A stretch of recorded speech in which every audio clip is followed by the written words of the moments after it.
Evening, ladies and gentlemen, boys and girls all around the world. What's going on this evening? How you guys doing? You know what time it is when you see me. Chilltown Hoops at night. I feel like I need to rename the show to Good Evening NBA. That's how I feel like the show should be called. Because I do good morning and I feel like I should do good evening, right? And I feel like with this, we just talk about a lot of different things, and I deal with the night audience, and I just think it's a good thing. I'm actually thinking about renaming the show to Good Evening NBA. Speaking of the NBA has always made the transition, right? The NBA has always made the transition from the older guys to the younger guys.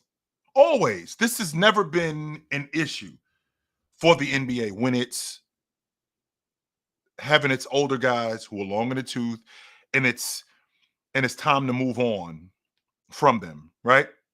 They've never had an issue in moving on. I remember there was a 3-year span, right? There was a 3-year span when the NBA in 3 years lost Magic, Bird, Jordan, and Isaiah in 3 years, right? In 3 years, the NBA lost Magic because he announced that he was HIV positive, and we didn't know anything about it at that time, except if you get it, you're going to die. Bird retires the next year in 92. Bird's out. And then Jordan in 93, he wraps it up. Isaiah in 94 tears his Achilles, and at the end of the season, there's only 4 games left at the end of the regular season, and he ends up retiring. So now we got 4 of the biggest figureheads in the game at that time wrapping it up, gone. And I'm on record saying this, and I stand on it. If baseball had not had that strike in 94, going into 95, and they didn't ask Jordan to cross the picket line, I don't think Jordan comes back to basketball. I don't. I think he stays in baseball. With that being said, the NBA had transitioned. The NBA had transitioned to the younger guys. Excuse me. To the younger guys like Shaq, Penny Hardaway, and other stars who had already been not necessarily in the background, but they've been teetering on that. And the NBA had made them more of a bigger deal, like Barkley, Lajuan, David Robinson, and transitioning to their young stars like Shaq, Penny Hardaway. And then we had some guys who we thought were going to be stars, only to find out that they were one-hit wonders, like Sprewell. In 94, Sprewell's first team All-NBA. Never made the All-Pro team again after that. 1 year. That was it. So the NBA had transitioned from the older guys to younger stars. Reggie Miller, Mitch Richmond, Grant Hill, guys like that, where, okay, we have somebody to build on. You would think that was, and the NBA never had an issue with doing that, right? When Jordan decided to retire in 98, Vince Carter shows up in 99. Ray Allen had already been in the league. Tracy McGrady had showed up in 97. Shaq was around. Bryant was turning into who he was turning into. Duncan had just shown up. So with these guys becoming, who they are, you still had that transition. And then we get to the 2000s with Iverson and Jason Kidd. The transition wasn't as difficult. Jordan comes back to the game because Jordan, he doesn't want to go out like that. He still thinks that he can play, sure. But even still, now these guys are established. Ray Allen and Bryant, Vince Carter, Tracy McGrady. At that time, James had just shown up in 2003. Shaq was who he was. Duncan was who he was. I'm saying all of this to say that the transition has always been smooth when you're phasing out the older guys for the young guys. It's always been like that. I'm trying to make sense in why the NBA is still holding on to these older guys. I'm trying to make sense in don't get me wrong, a lot of these older guys are still awesome. Curry, I can make an argument. Curry's still a top 5 player in the game. KD still is elite. James is 39 years old and he's still at an all-pro level. I think James is third team all-pro. But with that being said, the league is a much younger league today. Much younger. And because the league is much younger, that's what the league is going to be based on. That's the foundation of the league. So you would think that because the league has made a transition and moving away and making a transition from the older guys to the young guys, you would think that this transition would also be smooth. But it's not. Because I feel like the NBA is still holding on to these older guys. And the reason why I feel like the reason why I feel like the NBA is holding on to these older guys is off the strength that they're still not sure about these young guys. They're still not sure about these young guys. They're still trying to find that guy. So when Magic, Bird, Jordan, and Isaiah retired, well, Grant Hill showed up in 94. Olajuwon was around. Barkley was around. David Robinson was a star. Mitch Richmond was around. Shaq was in the league. Penny Hardaway had showed up.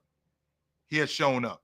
So these young guys were still, like, Shaq looked like he could be the future face of the league. And because of that, they were able to move on. I feel like we're in a space now where the NBA is a little reluctant because I don't think we met James yet. I don't think we met Jordan yet.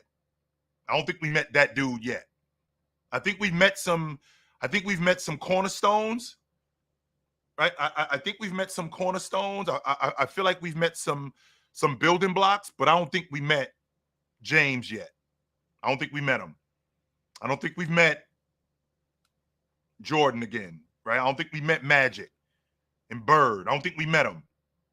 I don't think that they're around yet. And I think that's probably why the NBA is still holding on to these older guys. I mean, there's no reason, if I'm being honest with you guys, and I know I'm a little bit older, but when I've seen the transition from older to younger, there's no reason why the league should still be pushing James. No reason. There's no reason why the league should still be holding on to KD. There is no reason why the league should still be holding on to Steph Curry. But if you look at because you look at the talent that you have in the league, there is no reason why. But I feel like the league is looking at Anthony Edwards, SGA, Chet Holmgren, Trae Young, Jalen Brunson, De'Aaron Fox. Great guards, right? Great guards. Looking at these guys and looking looking at the league and knowing that the league is in damn good hands. Why are we still holding on to these guys? I say that because I'm trying to make sense in why Shea and Anthony Edwards only have 25 games on TV. Why do the Orlando Magic only have 9 games on TV? The Orlando Magic have a star in this kid, Banchero. I think this kid is a star. And the league isn't as young as this league is, right? As young as the league is, and the young players that are here, these guys need to be pushed forward more, way more. This kid in Houston, Jalen Green, I feel like he needs to be, I feel like he needs to be broadcast more. This kid up in Orlando, Bonchero, I think he's a star. 6'9", team made the playoffs, was the rookie of the year. Not only was he the rookie of the year, was on the FIBA national team. This Orlando Magic team is an up-and-coming team. With them being an up-and-coming team, right? With them being an up-and-coming team, that's perfect for what you guys are trying to push. You have plenty of guys in the league, young guys, Evan Mobley, Donovan Mitchell, plenty of young guys, even if they're not in major media markets. I think Bam Adebayo is a star. I don't think Bam Adebayo is a good player in the NBA. I think he's a star. And I feel like the league needs to be pushing these young guys more off the strength that this is the future of the league. You know, guys like Jason Tatum, right? Guys like Jason Tatum, Jaylen Brown. You know, you hear the logic. You know, all publicity is good publicity. You know, as long as people talking about you, that's what matters. And the fact that the fact that the Boston Celtics are who they are, not a huge city. Boston is, contrary to popular belief, Boston is not a huge city. I think that with the recent census, I think Boston barely has over 500,000 people living there. Barely 500,000 people live in Boston. I think 500,000 people live in Brooklyn, if I'm not mistaken. Or I think 500,000 people live in Brooklyn and Queens. Brooklyn and Queens alone, if I'm not mistaken. So when I think about a team like Boston, who's, if you look at the tradition of the Boston Celtics, those guys are on TV those guys are on TV more. They won the NBA championship, but you got these young stars, right? I think you got these young stars. What's up, big fella? I think you got these young stars who, in the process of them becoming bigger, the NBA is pushing for them more. That's why I'm trying to make sense of why they are holding on to these older guys who, it's clear, don't get me wrong, I still think James is one of the elder statesmen and still one of the best players in the game. No doubt about that. But with the recent influx of young talent, man, I'm looking at this. I'm looking at how the NBA is put together, and I'm thinking to myself, why is the NBA pushing for a 39-year-old still as the best player in the game? Why are the Lakers? Because I can tell you right now, if James was in Phoenix, if James was in, I'm not even thinking of a major media market. I'm not thinking Houston. I'm not thinking New York. I'm not thinking, if he was in Toronto, I guarantee you the Raptors would be on TV way more because it's him. Now, again, I get that it's him, right? I get that. I 100% get that. But we got a lot of players in this league that are young, that the league can be built on, that we need to be pushing forward. I keep referencing guys like this kid up in Orlando, Bonchero. This kid is a star. This kid down in Miami, Bam Adebayo. He's been in the league, 7 years?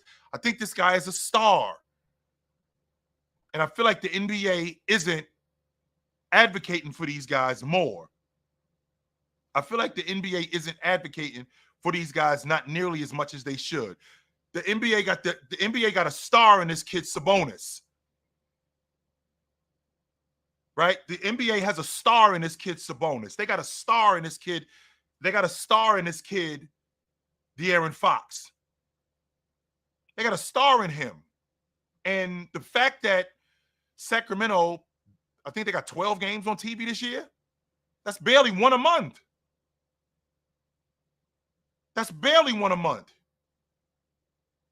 Because if the league is built on what I think it's built on, which is young stars, and not just young stars. I'm sorry, let me turn this down. When the league is built on stars, not just stars, but young stars also, 100%, we need to have these guys seen more. We have to. We have to have these guys seen more. Off the strength that this is the future of the league. This is what the league is built on. This is who the league is built on. And I'm just having a difficult time. I mean, James been around for 22 years, man. 22 years. The NFL didn't do that with Tom Brady.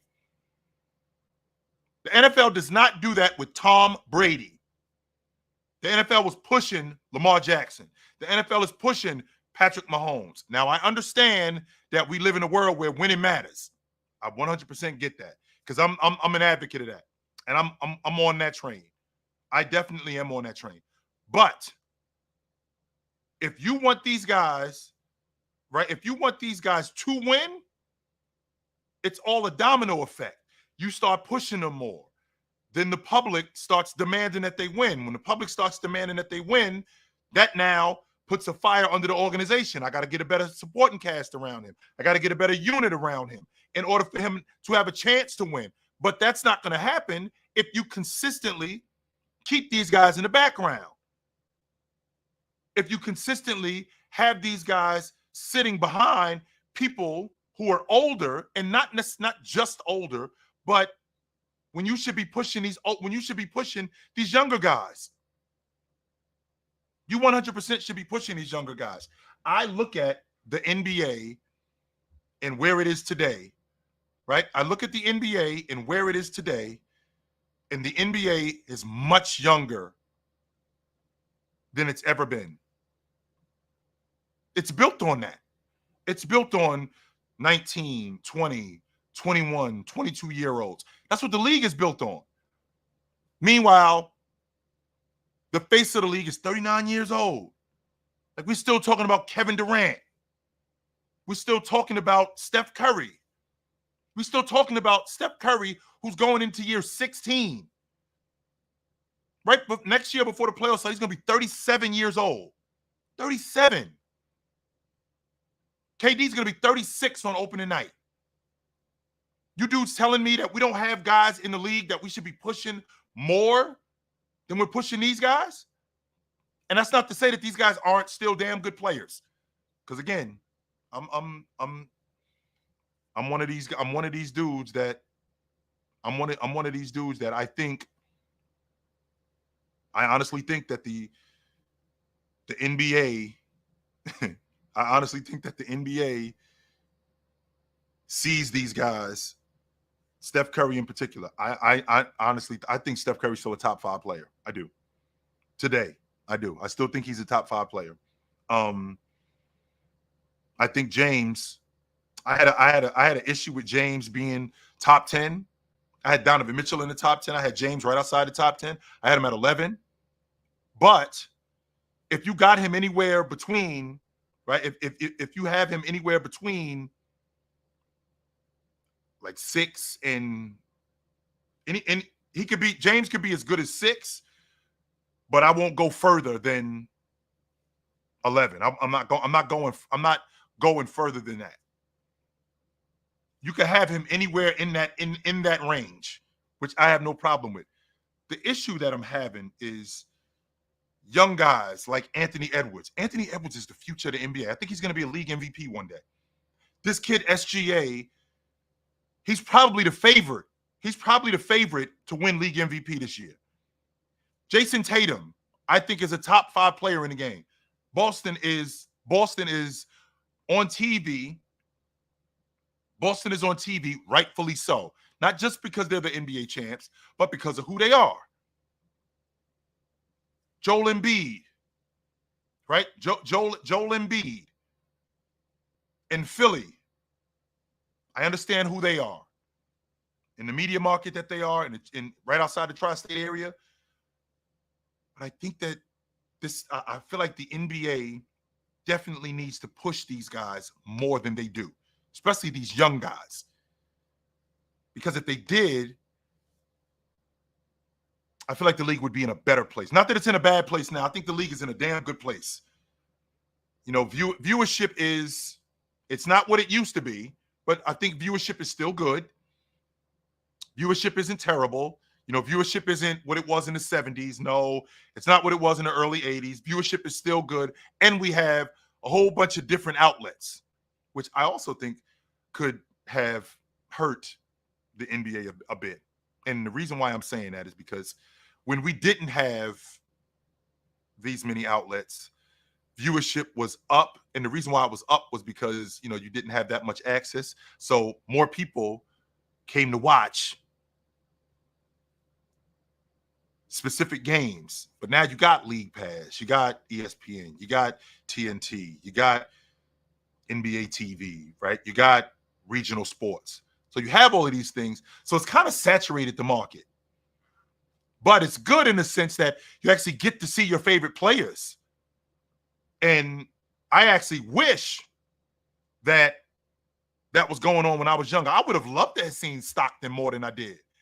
I only got to see Stockton on Christmas and in the playoffs or when they were playing the Lakers. I didn't really get to see him nearly as much. So I feel like, you know, with all of these avenues, it's kind of saturated the market. And I feel like viewership could be higher if all of this other stuff wasn't here. I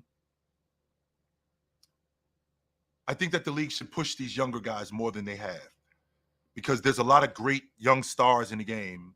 And with these younger guys being as good as they are, and we don't get to see them on a national stage. I mean, don't get me wrong. I understand if you live in South Carolina and, you know, regionally, you get to see the Hornets. But we don't get to see LaMelo Ball, right? We don't get to see Mark Williams on a national stage. We don't. Right? We don't get to see these guys nearly as much. And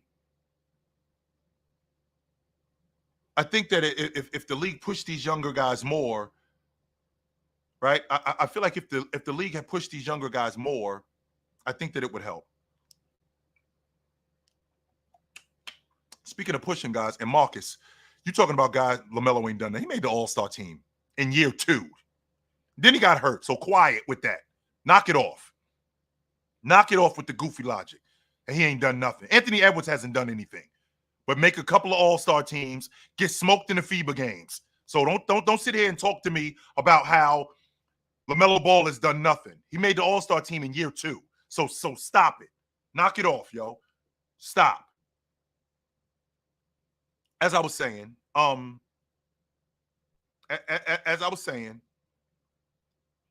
think that the league should be pushing these younger guys even more. And with the league pushing these younger guys more, I 100% believe that the transition would be better. It seems like the league is a little afraid to not make that transition from the old to the new. It's kind of corny. It is. I had a conversation earlier, and I'm not a huge ones fan, but I dig ones. I'm not a huge ones fan, but on a scale from 1 to 10, 10 being the best, 1 being the worst, I'm around a 7. I'm at a 6.5, maybe a 7 when it comes to ones. And I care about you as a one-on-one player. So I had some fun, right? I had some fun a little bit earlier with some ones, and I had 5 different one-on-one games. And the criteria was 3 dribbles, right? The criteria was 3 dribbles, make it, take it. And the first one was Irv against Allen Iverson. I feel like Kyrie Irving, one, how fast he is, because as fast as Allen Iverson is, Kyrie Irving, there's a difference between being quick and being fast. And Allen Iverson is fast. Irv is quick in his movements, and he's quick to get to his spot. And in 3 dribbles, how much space he creates, right? In 3 dribbles, how much space he creates. I'm taking Irv over Allen Iverson in a 1v1. I'll say 11-8. The next one was Carmelo Anthony and Jason Tatum. And I thought this was a wash to me. I don't even think that this was a question. And anybody who knows me knows that I'm a Jason Tatum fan, right? Anybody who knows me knows that I'm a Jason Tatum fan. I love Jason Tatum. He couldn't cover Carmelo Anthony one-on-one. No.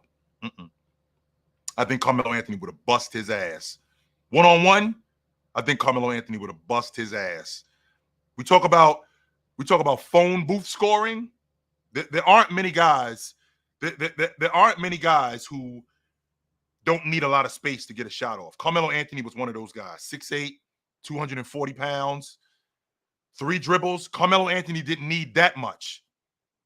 I don't think he needed that much to score. He had that face-up game where first of all, you couldn't crowd him because of how strong he was, right? You can't crowd him just off the strength of how strong he is. You can't crowd him. And if you try to crowd him, he had a super quick first step. Super quick. Not only did he have a super quick first step, he gets off the floor off 1 dribble with the best of them. And I think he serves JT 11-7. I think he serves him 11-7. Now, is he going to score every trip? No, I'm not buying that logic. No. I'm not buying that logic at all. So I think Jason Tatum would give him work off the strength of Jason Tatum also being able to face up and knock down the mid-range jump shot, even knock down the long ball shot. But I think JT, I think he'd settle with 3 dribbles. I think Carmelo Anthony would not allow him. He wouldn't allow Jason Tatum to make him settle for a shot. I think he gets whatever he wants. And he doesn't do that against Jason Tatum. He does that with anybody. I get whatever I want whenever I want. So I'm going to take Carmelo Anthony over Jason Tatum. I had Bird and KD. And I think I'm probably in the minority in this. A lot of you guys, especially you young guys, which boils my blood because you have no idea how good Bird actually was as a one-on-one player. You have no idea. Your logic is KD is smoking Bird, not realizing that Bird went up against Dominique Wilkins. Bird went up against Bernard King. Bird went up against great one-on-one players, great ones. Alex English. He went up against great one-on-one players and held his own against all of them. Now, don't get me wrong. I think KD is almost unmatched when it comes to one-on-one. But I feel like Bird, with his ability to face you up, right? To the ability to face you up, get his shot off, create space, not just create space.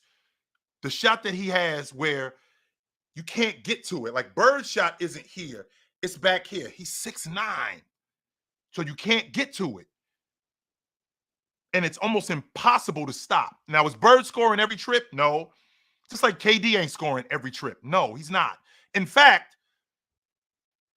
can you guys run that of all the guys that you in all the years you've seen KD, have you seen KD hit 11? Now we're playing ones, by the way. Right? We're playing ones. Have you seen KD hit 11 straight buckets on somebody? 11 straight? No. And I've seen KD go off. But you know what? I've seen Bird go off too. And we're talking about Bird, who, damn good team defender. Not only damn good team defender, really good closeout defender. Could he guard in space? I think he's better than what you give him credit for. Not only do I think he's better than what you give him credit for, I think he was more handsy. He was tougher than you give him credit for. Is he going to shut KD down? No. He's not going to shut KD down. I'm not doing that. Absolutely not. He's not shutting KD down. But I tell you what, KD ain't shutting him down either. And the idea that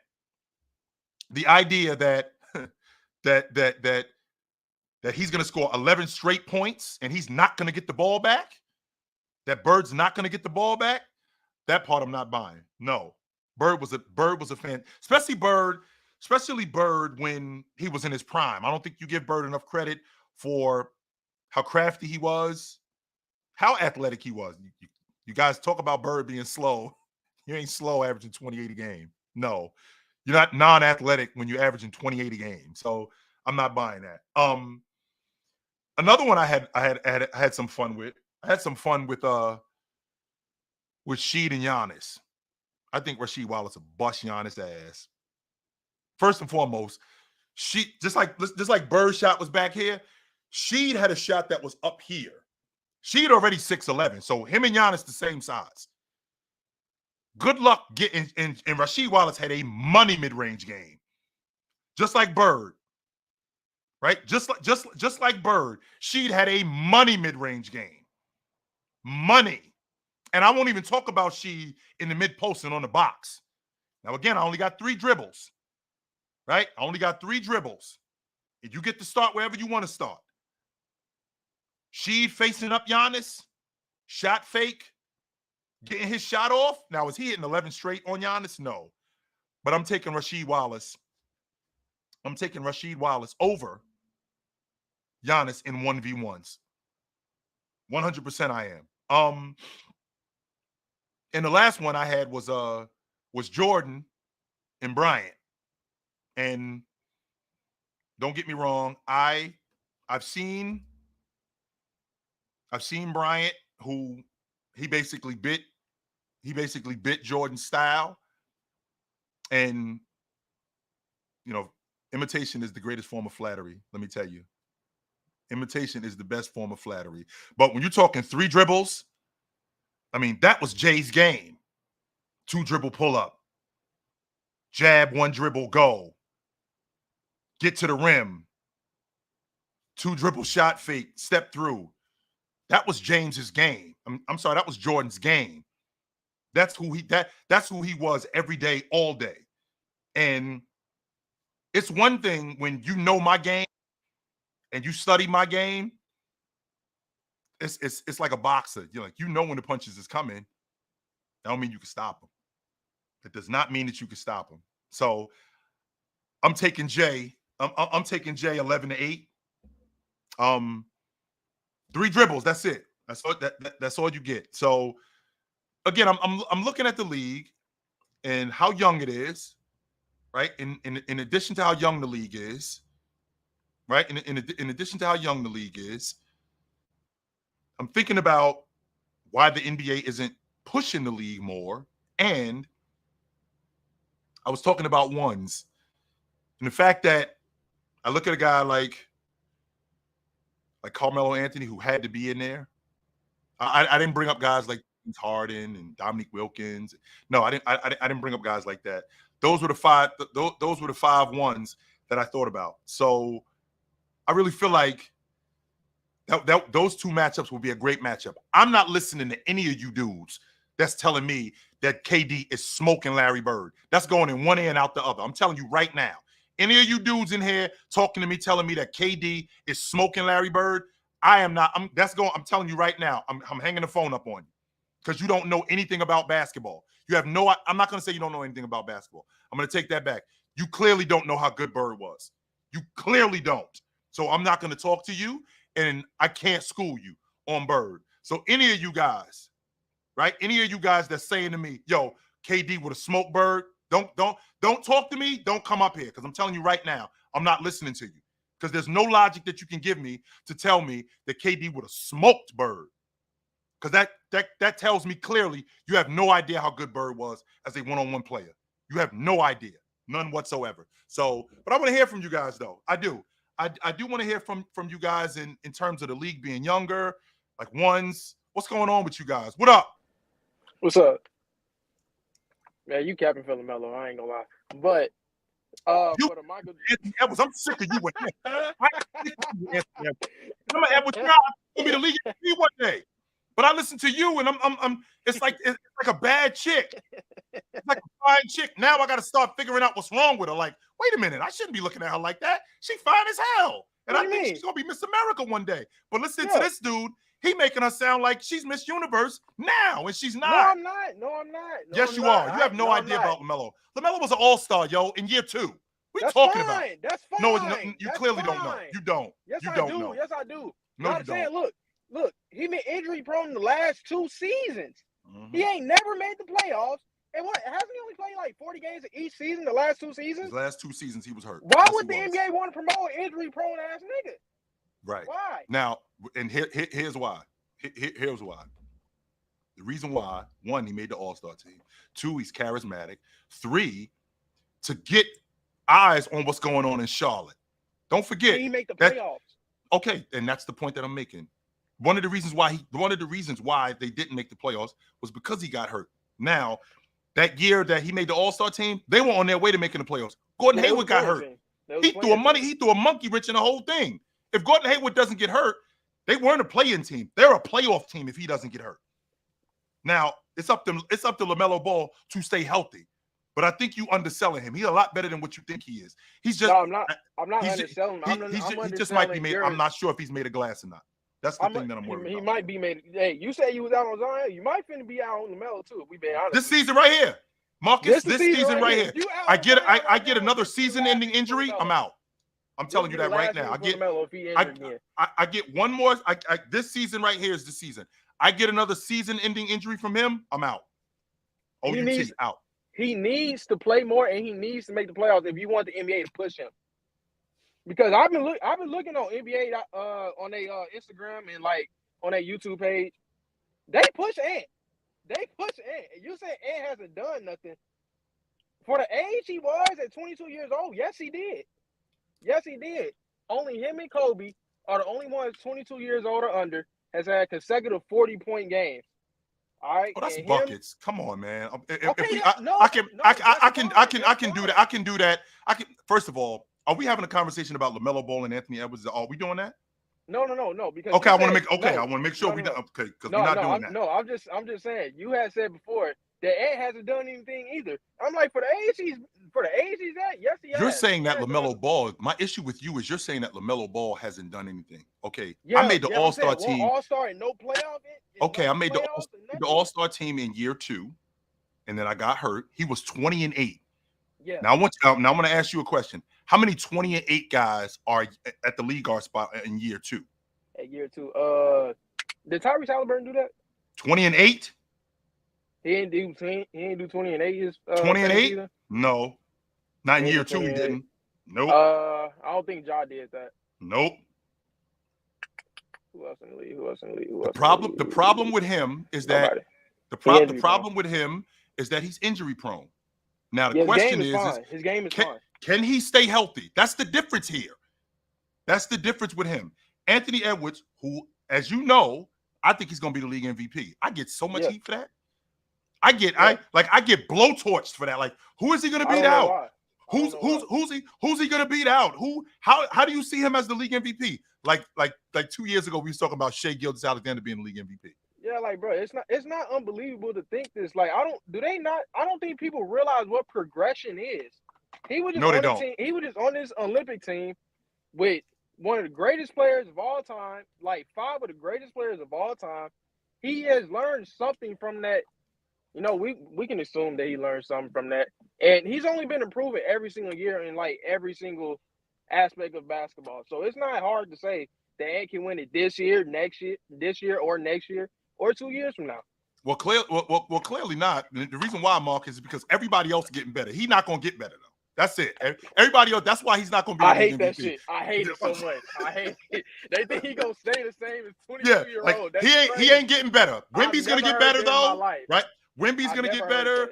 SGA is going to get better. Right. Luka's going to get – all these dudes going to get better. Anthony Edwards, on the other hand, nope. He's going to stay the same. That's it. He's going to stay the same. He'll never get better. He's going to stay exactly what he is. I get blowtorched for this. I get roasted for this. Like, this going to be the same dude. In 3 years, he's going to be the same player he was at 22. He ain't the same player at 22 that he was at 20. Yeah, man, oh, my God. Yeah, in the playoffs, in this first playoff series, he was very good. You know, I watched his defense on John Morant in that series. Let's Bro, just I think let's Marcus. Let's take the playoffs out of this scenario for a second. let's take it off. 2 years ago, is Anthony Edwards the same player today that he was 2 years ago? Fuck, hell no. All right. So what we doing? So what's happening right now? What's going on? I'm in the matrix. I gotta be. So good to talk to you, brother. You know where to find me at. Yep. What up? Yo. I had him. See if I can get him back. What up? What up, Chill? What's up? Man, thinking about the ones, man. I'm surprised you didn't bring up Bernard King, man. Bernard King, you talking about ones? I just had five different games, and Minor, the next person that I can't handle listening to these people tell me that KD would have smoked Bird. I'm not listening to that. No, I'm not. I will not listen to that. I won't. When I'm you were talking about it on the panel this morning, and Morris said that KD is stronger than Bird, I was like, no. Larry Bird grew up on a farm. The reason he messed up his back is because he was doing farm work. Yes. So if the thought that he can't out muscle KD is in your head, let that go. He would have backed KD down. He was a much better post player than KD, and he would have muscled him, and he would have gotten his head. Larry Bird talked trash to everybody. Everybody. What I know for a fact, Minor, because when I think about trash talkers, I want to know what he said to Doc. For Doc to punch him in his face, that was enough for me. The Minor, gentleman, you know Doc, the gentleman Doc, in Doc the league. The classiest guy was Doc. For Doc to punch you in your face, I want to know what he said to Doc. He just hit him once, Chill. He was letting them lose. Right. He was letting them go. I'm thinking to myself, what could Bird have possibly said to Doc to make Doc swing on him? Because Doc don't like that. That ain't Doc. No. I'm trying to think, is there any other times where I think Doc maybe got into one other fight in the NBA? Never seen Doc get. I seen Doc maybe get into a little bit of verbal stuff. Swinging on a guy? No, I can't think of any not other just time. Swinging on a guy, Minor. Imagine LeBron punching Luka in the face repeatedly. Right. Like, what the hell did Luka say to him to make him punch him in the face? It wasn't like Bird hit him and then backed up. No, it wasn't like Dr. J just hit him once. He was like pop, pop, pop, pop, pop. But as far as ones, man, Bernard King, Dominique Wilkins, Melo, Tracy McGrady, those four, and George Gervin, who doesn't get enough respect as a great one-on-one player. Those guys right there, oh man, it'd be hard to find somebody who can consistently beat them in a one-on-one game. And as far as pushing the young teams, man, they got to win. Chill. I know it. They got to win. Mm-hmm. That's really it. If they're not gonna win, they'll never get the publicity. So if that's true, I mean, because I seen Oklahoma City when KD and Russ was on the crew, and they were on their way. The NBA was pushing them. They didn't necessarily win the NBA championship, but they were pushing them because that's what the league is. The NBA isn't the NFL. The NFL is a league of teams. The NBA is a league of players. But think about how OKC was pushing teams in the playoffs. They might lose in the first and second round, but those series were going 6 and 7 games, and that's how you get known. Mm-hmm. If you get swept in the first round, ain't nobody gonna care about you. Yeah, I would love for somebody to tell me who was the starting five of the Milwaukee Bucks in 2012. In 2012, I think they had Henson. They had the kid from UCLA. What the big kid from UCLA? They had Henson. Who else did they have that year? And that's Michael Redd was on that crew. Michael Redd was sick, but he was done. By 2012, he was done. Yeah, well, he was on the Olympic team in 2012. Yeah, he was. He didn't get that much clock either on the Olympic team. He was on the Olympic team, so I got to go dig into my memory bank, but I know about 3 of those guys. But that's my point. If you're not winning, and if you're not making good, runs in the playoffs, nobody is gonna care. So it's up to Paulo. It's up to the Houston Rockets, and honestly, it's up to even the Sacramento Kings, as good as they are.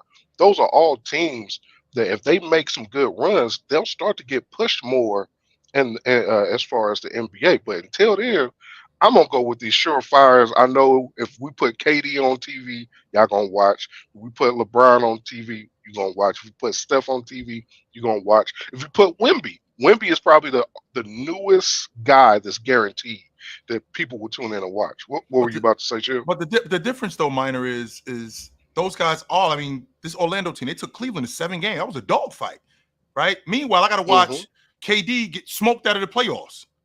I got to watch him get. I'm watching him get swept out of the playoffs. 4 straight games, right? So Yeah. when you're talking about Mm-hmm. teams, making pushes, I mean, this Oklahoma City team, they go up against Dallas last year in a 6-game dogfight, right? Mm-hmm. The year before Mm-hmm. that, and nobody thought that they were going to be that good. Sacramento was another prime example. This is a team that they took Steph Curry to 7 games. Now, they had some injuries last year. That's what held them up. That's why they didn't make the playoffs. Yeah. Not because they weren't good enough. But, I mean, these teams are pushing to counter your point. These teams are actually making pushes toward the playoffs. And when they get in the playoffs, they don't flame out. I mean, the Lakers have been swept out of the playoffs in the last 2 years. I mean, last year they lost in 5 games. The year before that, swept out of the playoffs. Now, I understand that Bron is he's the ticket, right? I understand that point. I know that Bron is the one on the moniker, but I mean, Minnesota is in the Western Conference Championship. Mm-hmm. SGA and this Oklahoma City team, which is young and up and coming, they should be on TV more. 1, they got a young star. 2, they got a damn good team that's going to be trouble. This Orlando Magic team, they were a top 5 seed. You don't necessarily have to win the NBA championship, but you have to show some promise. And Orlando has shown promise. Cleveland has I shown agree. promise. I agree. Oklahoma City has shown promise. Minnesota, these teams are showing promise. I would say the other thing is, I don't think a lot of these kids want it. I think they just want to make their money and go home. I don't know if they want to be. I don't think they want to be faces of the league because they seen the stress and the pressure that it put on LeBron, and they don't want that. I genuinely don't think they want that. I don't think Joker don't want it. He could care less. He wants to win. I'm not saying that, but I don't think he wants to be necessarily the face of the league. Minor winning costs, B, and it's a lot of guys that winning costs. You Yes. Got to dig. You got to sacrifice. Yeah, winning costs. So you got to dig in your pocket if you're trying to win. But to your point, when you talk about these guys don't want it, I think a lot of these guys are young enough at this point where I'm still trying to prove that I can stick. That's always been the case with a lot of young guys. A lot of these guys haven't been, especially when I was coming up, a lot of these guys weren't born into great situations. You know, they had to show, okay, I'm good enough to stick. By year 4, year 5, all right, I got to start winning.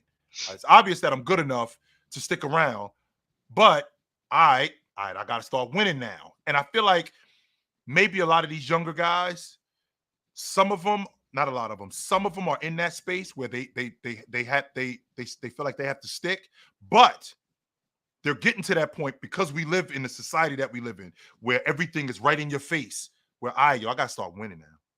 I'll tell you who wanted it. Ja wanted it. Ja wanted to be the face of the league. Oh, you're a goofy, but he's a goofy. So that's the problem. You're not professional. I think he's getting off that, though. So good to talk to you, Minor. I know always. Yep. What up? What up, Drew? You hear me? Yes, sir. Yeah. You good? Yes, sir. What's going on? Yeah. When it comes to you were saying about what the NBA is pushing, and I believe that the part of the problem is that it's the fans. It's us. The NBA will only sell you what you want to see. And quite frankly, if you want to look back onto why the NBA is going to push a player to the point where they're going to squeeze as much juice out of this as they possibly can, you can go back to the 2002 season, the Michael Jordan Wizards. When Michael Jordan went to the Wizards, they were second in the league in attendance. They had the second highest attendance throughout the entire league. When he left, they went back down to about 19th. Garbage. And they were garbage. But the games were high in viewership. They were selling out arenas all the time. And when you look at it, when you look at who's the biggest draws, you can take a guess what the biggest game last season was. Last season? Yeah. The Lakers, Golden State.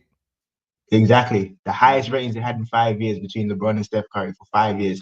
So the league will push what you want to see. And part of the problem is that a lot of the guys who saw LeBron James are getting to the age where they're adults now. It's 22 years of this.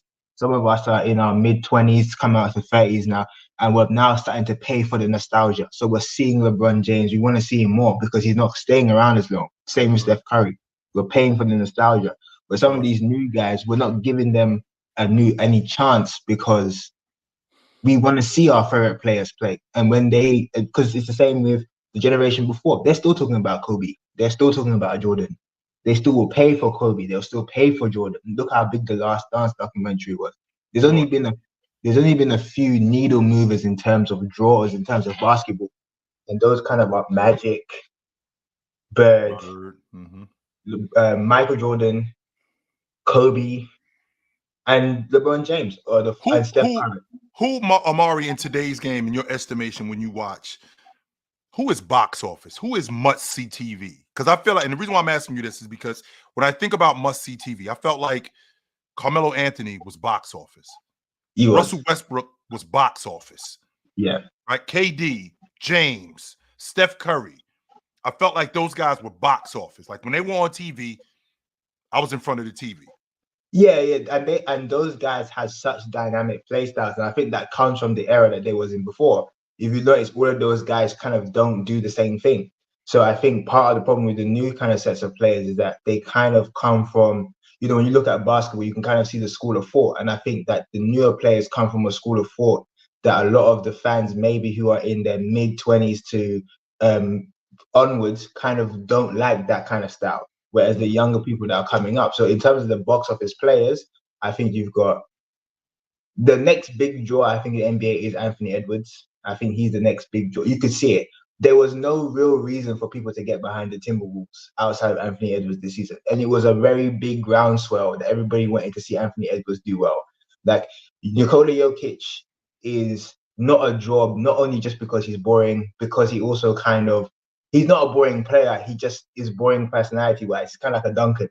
It's just, when the NBA had Tim Duncan, they liked Tim Duncan as he was a very safe person. But every time he was in the finals, the viewership failed.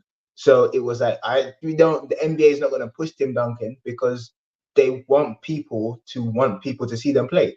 And I think the biggest one is Anthony Edwards. I think Jason Tatum, people just don't like him.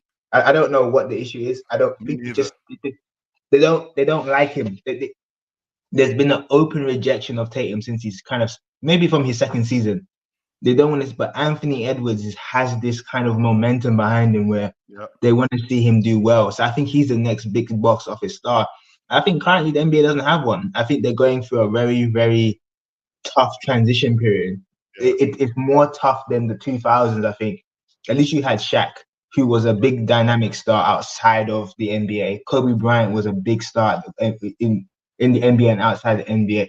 But I think LeBron James and Steph Curry are the last cultural people to make an impact with basketball. So I think this reason why it's such a hard thing, because these newer guys, they just don't seem to connect. They don't have the star power. They don't have maybe even the games to a certain degree that make people intrigued by them.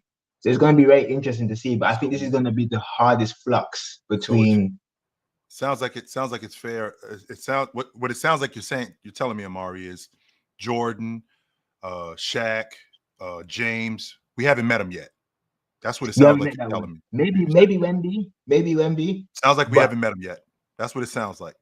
Yeah, we probably haven't met that new big star. I think with football, with NFL, I think it's less obsessed with the past. It's important, but NBA is very much driven on past content. Even when you're talking about the ones, all of these players haven't played for Rasheed Wallace was probably the most recent player. He retired 13 years ago.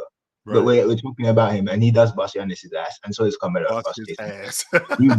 Carmelo Anthony. I don't know if you remember, Chill, when he did the fake out on Zion, he didn't even dribble. No, he didn't. He had Zion spinning. Carmelo Anthony is one of the greatest one-on-one players I've ever seen. I mean, but he would bust Jason Tatum's ass for the kid. And Larry Bird and KD, I'm gonna give it 11. I'm gonna give it 11-6. I'm gonna give it 11-6 to KD. Bird gets his, but KD has the advantage, I think, as a scorer. But yeah, I'll leave it there, Chill. All right, brother. Good to talk to you.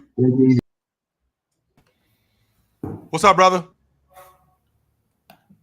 Chilltown, what's going on? How you doing? Thanks Good, for brother. thanks What's for having going on, me. brother? Listen, you're talking about dominance in the form of an individual scorer. You know, Sure. in terms, just going out there and exerting their will on the game. First of all, I like the shout out that I had for Bernard King. Okay, you know what I mean. Shout out to Heaven is a Playground that looks at his younger brother Albert King, and in terms of what he was doing in New York in the '80s, a one-man wrecking crew. Along with, hold on. Let me think. Who is Michael? The ship be sinking. He's Michael Ray Richardson. The ship be sinking. Michael Ray Richardson was on the Knicks during them days. But Showtime, we're gonna cut to the chase with this. Listen, you got to put Isaiah Thomas in the conversation. Isaiah Thomas, a fantastic one-on-one. Flat out. He was a fantastic all world scorers, and we're talking about an RPO type of scorer. We're not just talking about from the standpoint of just raining down threes, raining down mid-range, getting to the basket, but also dishing the rock and diming people and just kind of an everything point guard. Pat Riley talks about it in terms of some of the best point guard play we've ever seen in the league that people don't talk about as much is Isaiah Thomas in the late 80s. Yes, sir, to dethrone the defending champion Los Angeles Lakers and to take that mantle away from the Lakers and the Celtics and to establish himself after the debacles that he had with Boston. Could have got there a couple years earlier, but climbed his way all the way back up the mountain to establish himself there. So I got to put Isaiah Thomas in this conversation. He gets a lot of flack, and his legacy is somewhat tarnished because he wasn't on a dream team, and he has the well-known beef with Michael Jordan. He had the beef with Magic Johnson. He's from the west side of Chicago. Anybody that wants to talk about a pull yourself up by your bootstrap story, wants to talk about somebody, a self-made man, look at Isaiah Thomas's biography and his background growing up on the west side of Chicago with the gangster disciples who would go through the neighborhoods, banging on doors, telling the families, we need your kids. Your kids are going to be initiated into this gang. There's nothing that you can say about it, okay? And Isaiah Thomas talks about his mother going toe-to-toe with these street toughs and saying that there's only one gang in this house, and that's the Thomas gang, and you guys can get the stepping, okay? So go back and look at Isaiah's his history. Growing up, the challenges, crazy story when Bobby Knight went to the west side of Chicago to recruit him. Check that story out. And here's what I got to say in conclusion with Isaiah Thomas. Okay, there's a lot of slander that I'm hearing with the coronation of Steph Curry. Steph Curry, he deserves his flowers, but I'm hearing slander about him being the greatest point guard of all time and people overstepping and not giving Isaiah Thomas the credit he deserves to be in the conversation. Steph Curry's career, he's had more longevity. So pound for pound, Isaiah Thomas only played that 10 years, different era. Larry Bird, only 10, 11 years. They didn't have the longevity that Steph has, in terms of the totality. So I will give Steph the go-ahead there. But Isaiah Thomas would give him the business. Isaiah Thomas would work Steph Curry, and he could shoot threes too, by the way. And he's coming from an era where they played real defense, bad boy defense, where they can get up in you. They played St. Anthony's defense in those times, okay? Not this go just run around and have fun and shoot threes and nobody playing defense and 170 points being scored and all this fairy tale nonsense. So put some respect on Isaiah Thomas' name. Steph Curry, you had the better career, but he would work your behind out coming from the west side. 100%. St. Anthony's, he's coming from St. Joe's and Coach Pingator. Okay, give that man his respect. Showtown, thanks for the time. I appreciate it. Absolutely, brother. Good to talk to you. What up? What up? I had him in and I didn't. What up? What's going on, brother? Yo, what up, OG? What's up, brother? I had two things for you, man. So what you think about T-Mac and KD 1v1s? And what about AD and Garnett? What about AD and Garnett? Yeah, those two. Tracy McGrady and Kevin Garnett. I'm sorry, Tracy McGrady and Kevin Durant one-on-one. Yeah, that's tough. I think that's a tough one. I think I'm gonna take. I'll take KD. I will take KD. I think KD's mid-range was a little bit better. I think his shot creation was a little bit better, just a little bit. And we're talking 3 dribbles. right? We're talking 3 dribbles. Yeah, I'll take KD over Tracy McGrady, but I take him in a dog fight. I take him in like an 11-8 game. Yeah, that'll be Yeah. a good one. Now, as far as AD and Garnett, first of all, Garnett was a ones guy. That's who he was. Yeah, I'll he was take a Garnett. small. He was a small forward when he came in the league. I see. I'll take Garnett over AD 1-on-1. Right. Yes, I will. Right. Because he had all of that stuff in his game, all of it. All right, brother, good to talk to. What up? What up? Oh, hey, what's going on, OG? How you doing? What's up, brother? I was thinking, like, I remember you mentioning, like, we as fans can't let go of, like, James and Curry and all these kinds of guys. Do you think, like, the NBC studios and all the television people, they don't want to let go either? And that's maybe one of the reasons why they're not showing these young stars as much, because they're like, you know what, we kind of are making a lot of money off of, even if the Lakers stink, even if the Warriors stink, people show up to watch Curry, they show up to watch LeBron James and KD. And unfortunately for the young stars, they're like, well, I'm actually really good and we're not on a great team, but we just haven't established that name yet. And you're too afraid to let go and take a gamble on us, on your viewing. What do you think of that take? I don't hate that. And the reason why I don't hate that, because the proof is in the pudding. If you think about the highest rated games when Curry goes up against James, when James goes up against the Celtics, and the Lakers have been a play-in team over the last 3 years. Same thing with Curry and his team. I mean, they didn't make the playoffs last year. They got the second most games on television this year. Second most. This is a team that didn't even make the playoffs last year. Year before that, they got bounced in the second round. And here we are. This team is second in the league. And I don't think the Warriors are going to be good at all this year, if I'm being honest with you. I don't. Yeah. I don't think they're going to be that. I don't think they're going to be good at all. But it has that Curry effect. 100% it does. And the NBA understands the consumer. They already know that. I mean, they already got me on the hook. So they're not worried about me. They know that I'm going to watch. What they're trying to do is they're trying to get the casual fan. With them trying to get the casual fan, household names like Curry, like James, those are the guys that they put on television because they know the casual fan is going to watch that. Yeah. But the difference, though, is you as a foundation, you as an entity, well, you got to turn guys like Anthony Edwards, SGA, De'Aaron Fox. You got to turn these young stars, Bonchero. You got to turn them into stars too. Just like you turn Curry into a star. Curry's game wasn't the only thing that made him a star. What helped make Curry a star was that you put him on TV a lot. People, if you know the person, then they become a star. You can't become a star until you know them. But it's just one of those things. Do you feel like it's evolved that way, or has it been that way since the beginning? Like, do you feel like when Jordan in the 90s, when all those guys were retiring, were they still like be like, oh God, and trying to show older players, or do you think it's evolved into something? No, what they did. So, like I said, when you lose Jordan, I mean, when you lose Magic, Bird, Jordan, and Isaiah in consecutive seasons, okay, now what we have to do is we got to push big media markets. So Houston's on TV more with Olajuwon, right? Seattle is on TV more with Gary Payton. Phoenix is on TV with Barkley more, right? Utah isn't on TV nearly as much, even though they got a fantastic player in Malone, but nobody really cares what's going on in Salt Lake City. The strength that it's Utah, because what we're trying to do, the media isn't what it is today. It's not that in 1994, right? And I'm on record saying that I wish I could have got to see Stockton play more.